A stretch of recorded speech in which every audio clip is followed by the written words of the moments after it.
하나님의 전능하심을 여러분들이 경험을 하고 사십니까? 하나님의 그 전능하심을 다 경험하십니까? 아니면 일부만 경험하십니까? 자, 오늘 여러분에게 하나님의 전능하심을 온전히 경험할 수 있는 비밀을, 그 비결을 좀 말씀드리죠. 저희들이 말씀을 준비하다 보면 저는 이제 평생 원고 설교를 하고 있습니다만은 때때로 하나님께서 원고에 없는 내용을 또 주실 때가 있어서 지금 나누고자 합니다. 하나님의 전능하심을 온전히 경험할 수 있다면 그것은 하나님의 뜻이 이루어지기를 바랄 때입니다. 그런데 하나님의 전능하심을 경험할 수 없다고 한다면 그것은 내 뜻만 이루어지기를 바랄 때 하나님의 전능하심을 경험할 수 없습니다. 우리가 생각할 때 하나님께서 아무런 일도 하고 계시지 않는 것 같습니다. 바람 불죠, 태풍 불죠, 사건 사고 나죠, 많은 사람이 죽기도 하죠. 이렇게 해서는 안 된다, 막 안타깝고, 우리나라에 계속 이렇게 9월, 10월 태풍 와서 지금 많은 어려움을 당하는 그런 사람들을 볼 때, 하나님이 살아계시다면 이럴 수 있겠느냐, 다양한 생각을 합니다. 그런데 중요한 것은 내 생각, 내 뜻대로 하나님의 능력을 경험하려고 하면 미안하지만 경험할 수 없어요. 그러나 우리 삶의 전체적인 모든 삶의 현장에서 아버지의 뜻이 이루어지옵소서. 아버지의 나라가 이루어지기를 원합니다. 간절한 마음으로 그의 나라와 의를 구하는 삶을 살 때 하나님의 전능하심을 온전히 경험할 수 있다라는 분명한 사실입니다. 전능하신 하나님께서 전능하신 하나님으로 아브라함에게 나타나고 약속하셨고 이삭에게도 전능하신 하나님으로 나타나셨습니다. 또 오늘 말씀은 야곱에게 하나님께서 전능하신 하나님으로 나타나시는 그런 놀라운 말씀을 볼 수 있죠. 또 출애굽기 6장 3절을 보면 모세에게도 하나님께서 전능하신 하나님으로 나타나셨습니다. 전능하신 하나님께서는 지금도 여전히 우리에게도 전능하신 하나님으로 나타나십니다. 그래서 예수 믿는 모든 성도들에게 하나님의 뜻하신 모든 말씀을 이루고 성취해 가시죠. 우리가 믿는 하나님은 그 어떤 누가 무엇라고 해도 전능하신 하나님이십니다. 하나님께서 하나님의 자녀들이 감당할 수 없는 일을, 우리가 감당할 수 없는 일을 당할 때가 있어요. 어떻게 할 수 없는 그런 일들을 당할 때가 참 많이 있죠. 그때 하나님이 찾아오셔서 결코 그 자녀들을 내버려 두지 않으신다. 저의 경험이 그렇습니다. 많은 그리스도인들, 하나님의 자녀들의 경험이 그렇습니다. 고린도전서 10장 13절에서 사람이 감당할 시험 밖에는 너희가 당한 것이 없나니 오직 하나님이 미부사 너희가 감당치 못할 시험 당함을 허락지 아니하시고 시험 당할 쯤에 또한 피할 길을 내사 너희를 능히 감당하게 하시느니라. 전능하신 하나님이 우리에게 하신 일이죠. 하나님께서는 야곱에게 오셔서 베델로 오라고 하십니다.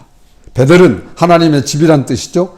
하나님이 야곱을 처음 만났던 장소, 야곱이 형을 속이고 형으로부터 죽임당할 수밖에 없는 상황에 직면했을 때 어머니의 말씀을 따라 외가로 가서 그 피하고자 외가로 가는 도중에 베델에서 하나님께서 만나 주시는 그곳이죠.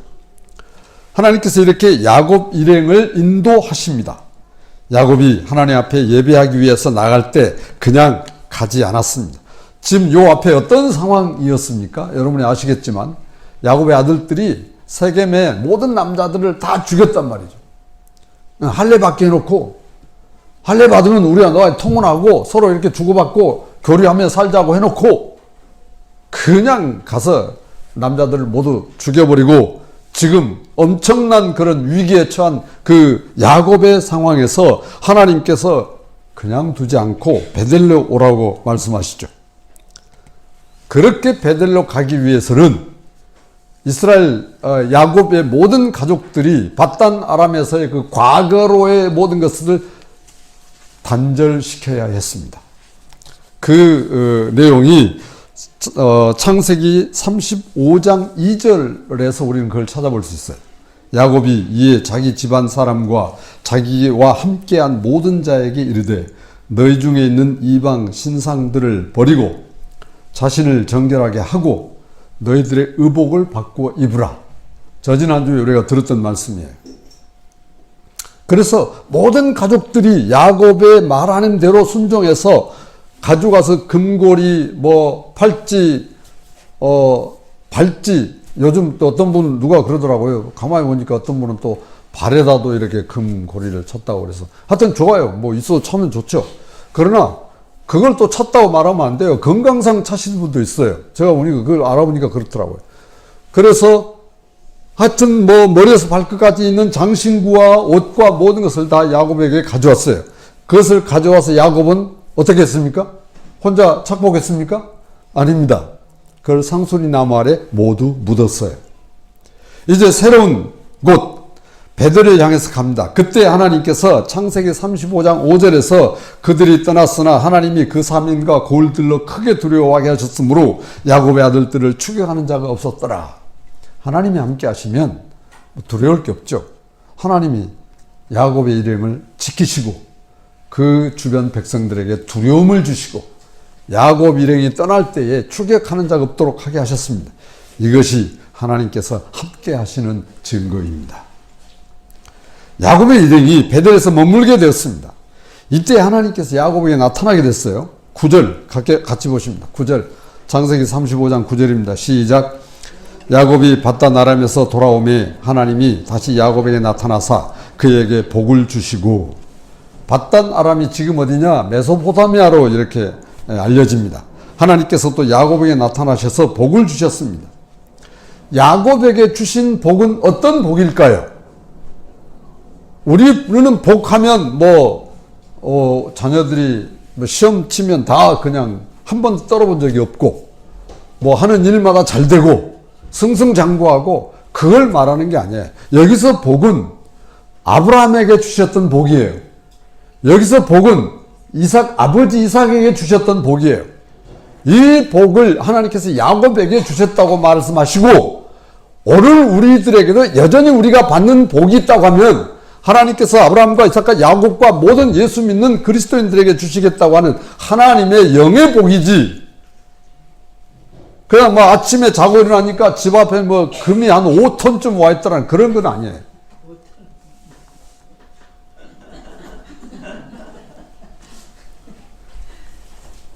복권 한 장 샀는데 그냥 1등에 그냥 아니에요. 그런 복이 아니에요.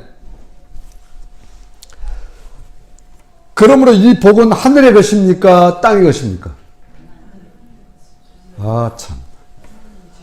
하늘의 것이라는 말이에요. 하늘의 것.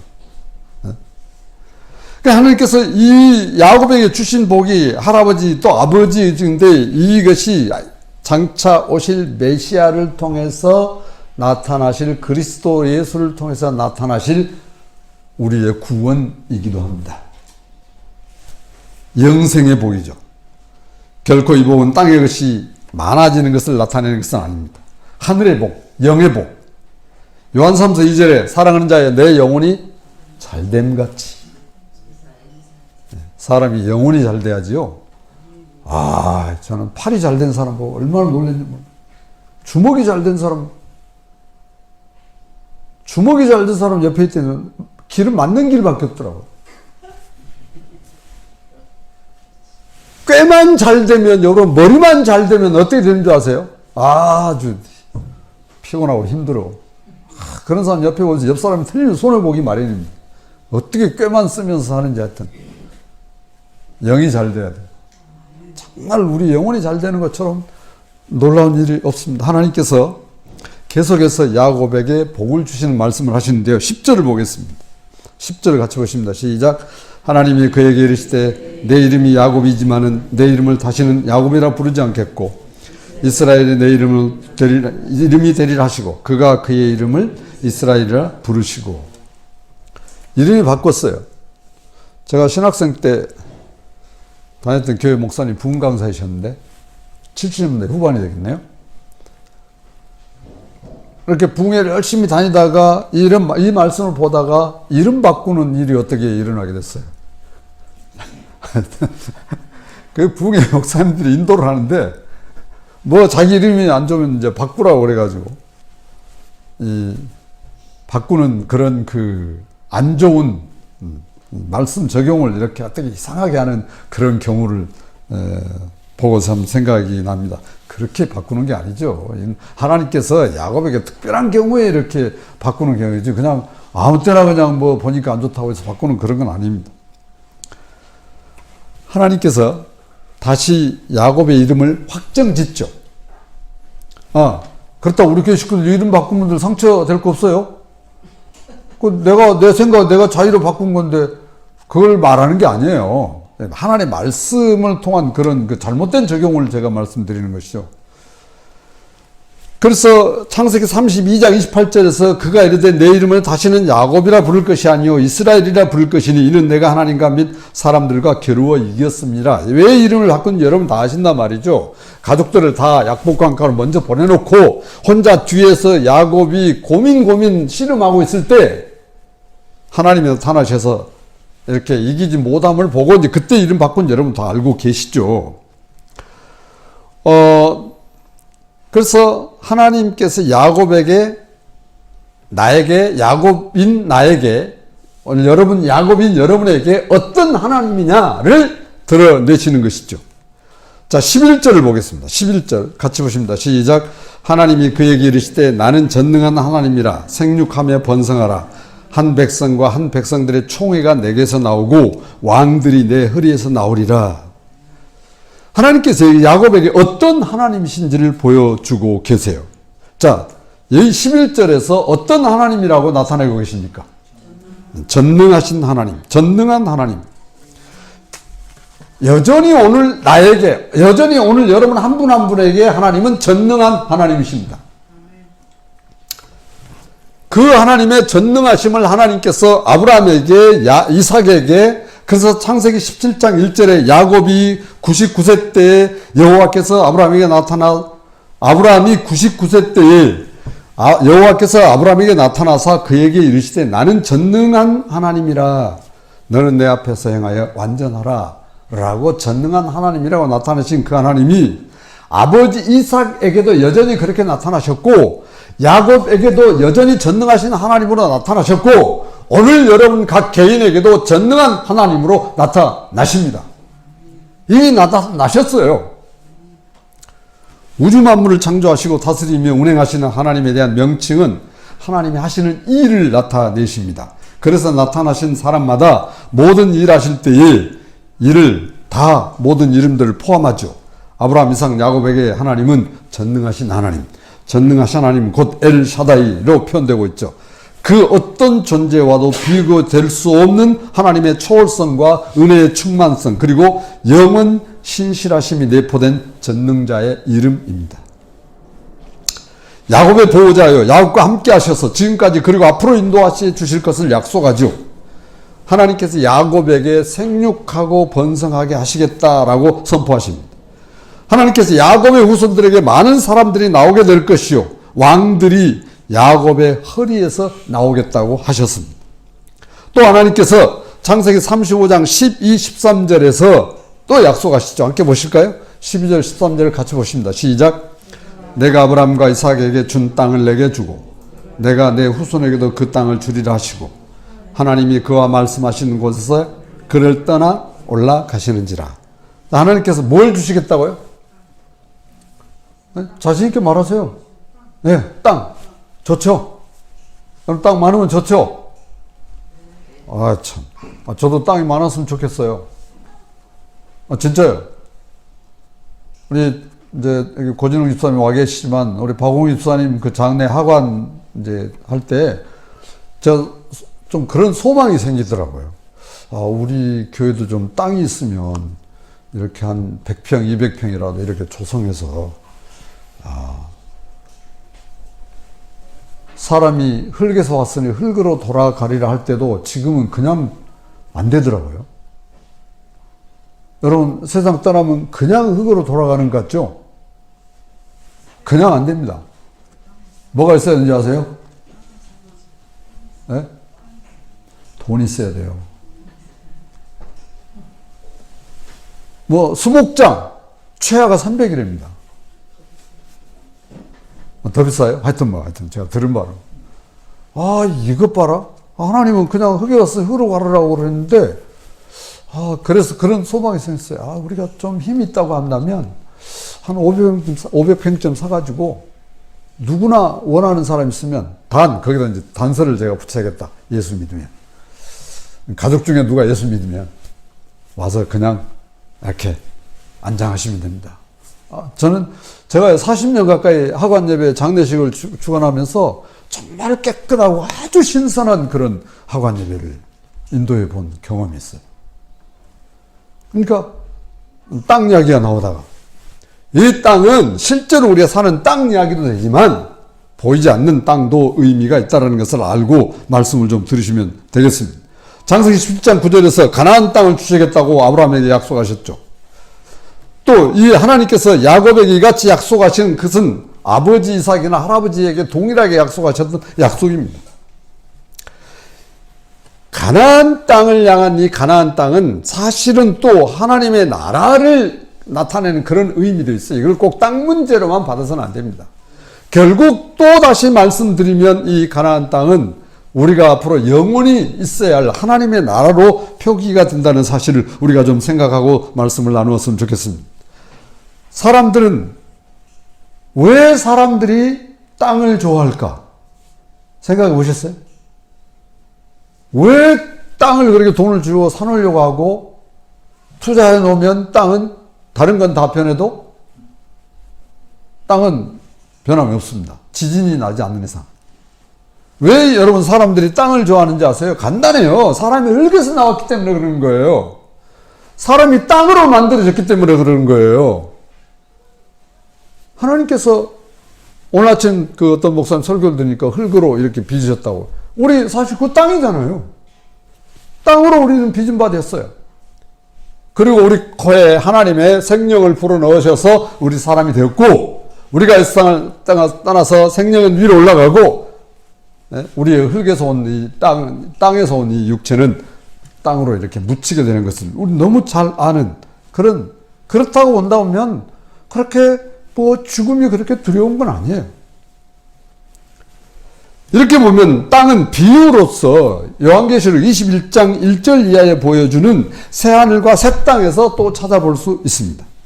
하나님께서 야곱과 말씀하시던 곳에서 떠나 올라가셨고 야곱은 그 장소를 가볍게 여기지 않았습니다. 이것은 바로 하나님을 대하는 야곱의 신앙이고 야곱의 믿음이죠. 창세기 35장 14, 15절을 함께 보시겠습니다. 시작. 야곱이 하나님이 자기와 말씀하시던 곳에 기둥 곧 돌기둥을 세우고 그 위에 전제물을 붓고 또 그 위에 기름을 붓고 하나님이 자기와 말씀하시는 곳의 이름을 베델이라 불렀더라. 야곱은 창세기 28장 18절에서 형 에서를 피하여 가는 중에 하나님을 만났던 장소가 바로 이 베델입니다. 야곱에게 베델은 잊을 수 없는 곳이에요. 놀람과 두려움과 무서움과 염려와 근심 걱정 속에서 형을 피해서 가는 도중에 잠을 잠시 쉬었던 그곳에서 하나님께서 나타나셔서 내가 너와 함께 있겠다. 내가 모든 일을 이루고 다시 돌아오게 하겠다. 얼마나 놀라운 장소입니까? 그 기둥 위에 기둥을 세우고 기름을 붓고 거룩하게 하고 벳엘이라고 불렀어요. 하나님의 거룩한 장소. 베델은 야곱에게 권고하고 힘들 때에 아주 힘을 얻었던 장소였습니다. 베델은 야곱에게 하나님의 집으로 세워졌습니다. 베델은 오늘 우리 믿음의 사람들에게 그리스도 예수를 비유합니다. 하나님의 집인 교회가 바로 예수 그리스도인 것을 아시죠, 여러분들이? 하나님의 집을 오늘 다른 곳에서 많이 쓰는 또 성경에 나오는 용어로 말하면 성전이라는 사실이에요. 성전이 우리 사랑교회 성도들은 적어도 성전이 누구라는 것을 아십니까? 나라는 것을 아시는 분들.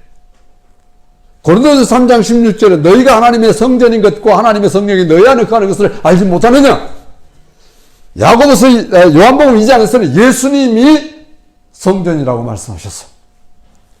하루를 내가 사흘 안에 짓겠다. 그러니까 유대인들이 뭐라고 그랬어? 이게 무슨 소리, 말도 안 소리를 하고 있네. 46년에 걸쳐 지은 이 성전을 뭐 사흘에 짓겠다고? 그것도 예수님을 십자가에 달리게 하는 그런 거짓 증언 중에 하나가 되기도 했죠.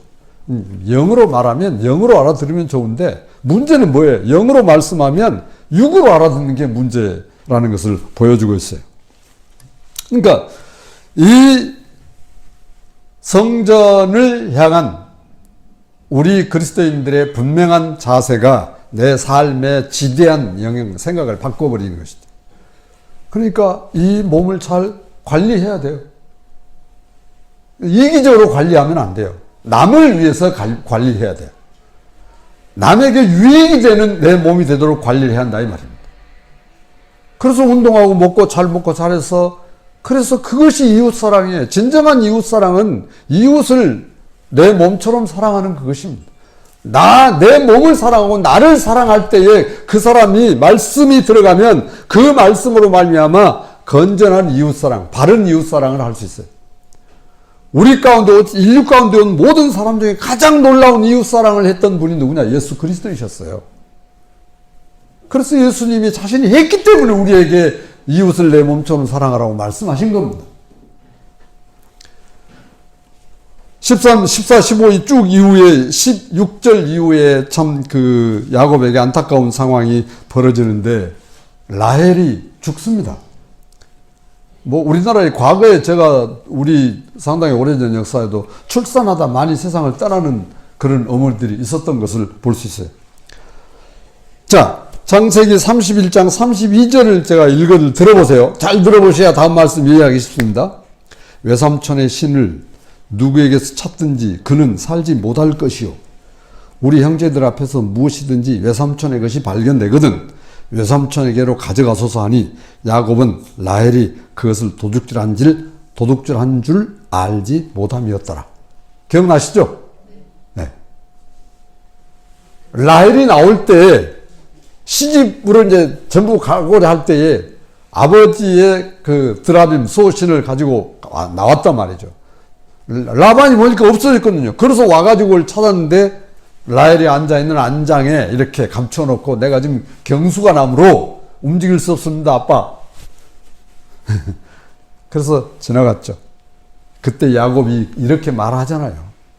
외삼촌의 신을 누구에게서든 찾든지 그는 살지 못할 것이요.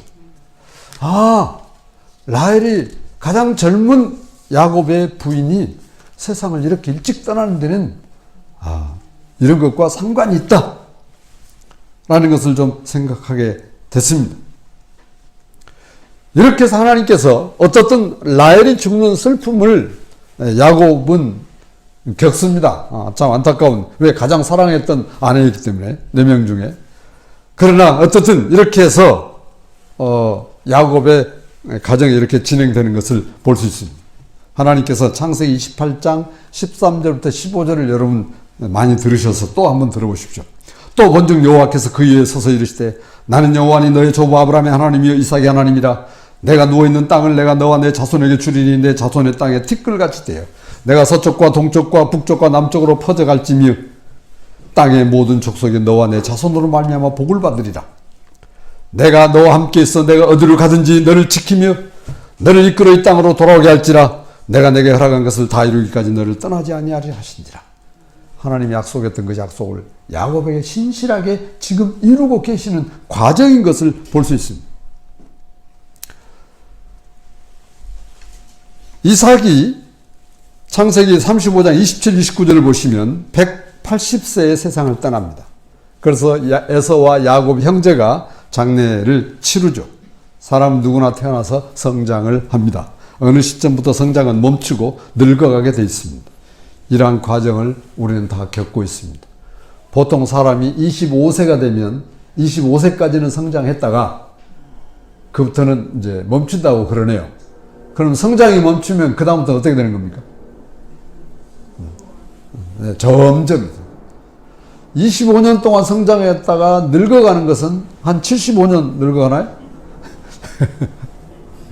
그렇네요. 100세 산다고 보면 뭐 100세 세더라고 그러니까 때가 되면 우리가 이 세상을 떠나게 됩니다. 하나님의 자녀들, 즉 예수 그리스도를 구주와 주님으로 영접한 성도들은 이 세상에서 영원히 살 수 없다는 것을 알고 믿고 사는 자들입니다. 즉 여기에 계신 여러분들이, 우리가 이 세상에서 내 육체를 가지고 영원히 살 수 없다. 올 때는 우리가 순서로 왔지만 이 세상을 떠날 때는 순서가 없다. 이렇게 알고 사시면 돼요. 하나님께서 저나 여러분이나 불러가실, 이제 와라. 야, 박원석, 너 이제 그만 와. 내가 너를 사랑함으로 내 곁에 둬야 되겠다. 라고 하면 오늘 밤에도 저는 아멘. 말씀이 준비하게 하시는 거죠. 하나님의 말씀이. 우리는 창세기 36장에서 에서의 가계가 쫙 나옵니다. 저는 이 말씀 보면서 도대체 이 말씀을 통해서 하나님 뭘 나타내야 됩니까? 하나님의 약속을 보여주시고 그 약속하신 것을 이루시는 것을 보인단 말이에요. 에서의 후손도 누구의 후손입니까? 그렇죠. 에서의 후손들도 야곱의 후손이고 아브라함의 후손이잖아요. 하나님이 약속했잖아요. 생육하고 번성하라고. 그렇군요. 창세기 36장은 하나님의 말씀에 생육하고 번성의 놀라운 약속을 이루시는 이 놀라운 현장을 우리에게 보여주시는군요. 하나님께서 아브라함과 이삭과 야곱에게 약속하신 대로 하늘의 별과 같이 바다의 모래와 같이 많은 후손을 보게 하셨습니다. 그리고 동서남북의 땅을 주셔서 그 민족을 이루어 살도록 하셨습니다. 전능하신 하나님께서 아브라함을 부르셨습니다. 아브라함은 하나님의 부르심을 응답했고 그 응답은 믿음이었죠. 히브리서 기자가 다음같이, 잘 들어보세요. 히브리서 11장 8절부터 10절입니다. 이거 우리 한번 같이 읽어봐야 돼요. 히브리 11장 8절부터 10절을 함께 보시죠. 히브리 11장 8절부터 10절입니다. 찾으셨으면 함께 보시겠습니다.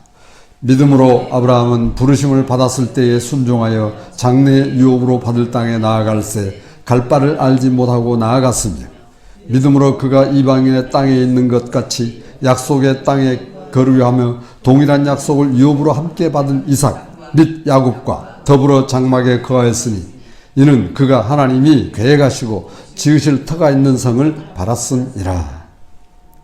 하나님께서 이렇게 아브라함을 통해서 그 전능하심을 나타내심으로 아브라함의 하나님 또 야곱의 하나님으로 그 전능하심을 드러내셨습니다. 전능하신 하나님은 능치 못함이 없으십니다. 야곱이 파란만장한 삶을 살아가는 과정에서 하나님의 전능하심이 역사하셨습니다. 이러한 전능하신 하나님께서 지금 우리에게 그 전능하심을 드러내어 주고 계십니다. 우리를 하나님의 자녀로 부르시고 여러분을 의롭다 해주시고 여러분을 영화롭다 하셨습니다. 어떤 하나님이? 전능하신 하나님이. 전능하신 하나님이 그렇게 하시면 그렇게 된 겁니다. 말씀이에요, 그게.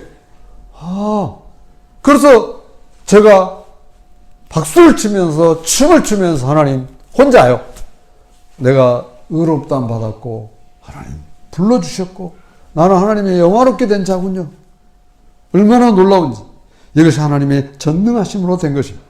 예수님을 구주와 주님으로 영접하여 거듭난 은혜가 주어졌습니다. 이것은 하나님의 전능하심입니다. 우리의 모든 삶의 영역에서 하나님의 전능하심으로 살아가는 현재입니다. 우주 만물에 내가 지금 보이는, 내 눈에 보이는 모든 것을 내 인간의 시선으로, 생각으로, 뜻으로 봐버리면 하나님의 전능하심은 이 보이는 것에 국한되어 버리고 맙니다. 그러나 여러분, 하나님의 뜻으로 모든 것을 보십시오. 하나님의 말씀으로 여러분의 심령 안에 주인 되신 예수 그리스도의 마음으로 모든 것을 보십시오. 하나님의 전능하심이 온전히 보이실 줄 믿습니다. 하나님의 전능하심이 지금 진행되고 있는 것을 보세요. 얼마나 지금 평온하게 이렇게 전개되어지고 따사로운 햇빛과 나물이 잘 자라고 다 하나님의 전능하심입니다. 하나님의 전능하심이 표적이나 세상에 바라는 기적으로 생각하는 세상에 아직도 잡혀 살아가는 가치관을 가지고 있다는 것을 발견하죠. 중요한 것은 내 시선으로, 내 생각으로, 내 뜻으로, 내 방법으로 세상을 살아가면 하나님의 전능하심을 발견할 수 없습니다.